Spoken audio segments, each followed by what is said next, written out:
It's indeed a huge privilege to be back in the dynamic and vibrant city of Shenzhen as member of Prime Minister Shehbaz Sharif's delegation. On Pakistan's economic front, all macro indicators are moving in the right direction with a positive trajectory. The agriculture GDP growth during this fiscal year of 6.25% is a real bright spot.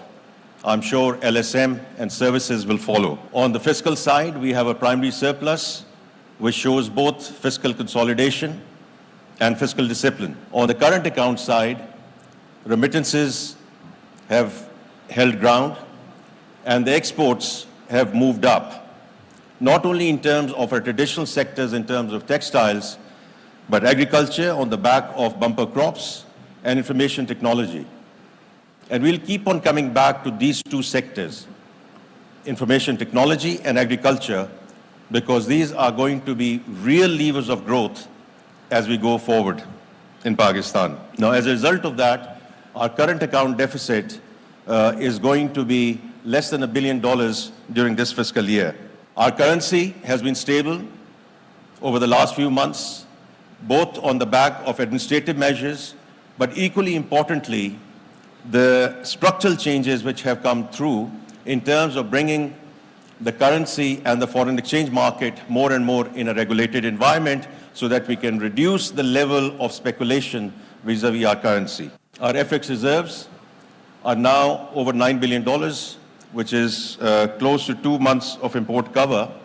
And here I want to mention that it's not only the quantum of FX reserves, but it's also the quality of FX reserves, because these reserves have not been built on the back of debt stock.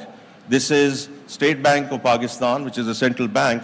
It's a function of their open market operations in the currency market.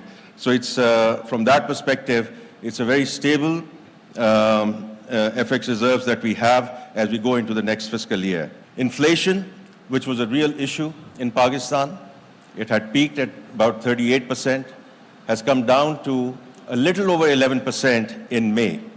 And in fact, it actually beat the market consensus. The market consensus was around 14%. So it's not only the CPI, not only the core inflation, but also the food inflation which is coming down.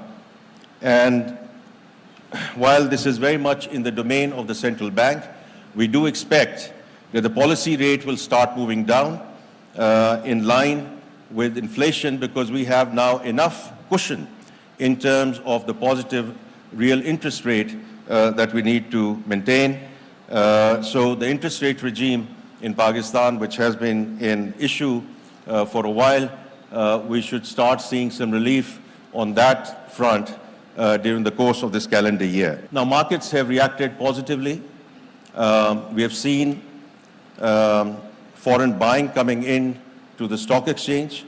Equally, we have seen fixed income institutional flows coming back into Pakistan, all showing signs of confidence, which is now developing in the economy of the country. Now, this macroeconomic stability, in turn, was ushered in, or has been ushered in, because it was under Prime Minister Shehbaz Sharif in his previous administration that we went through the finishing line with respect to the 9-month standby arrangement in the IMF program. It's actually under his watch that we have successfully concluded that 9-month SBA facility, and that has indeed helped with the macroeconomic stability and the sentiment that we see in the country at the moment.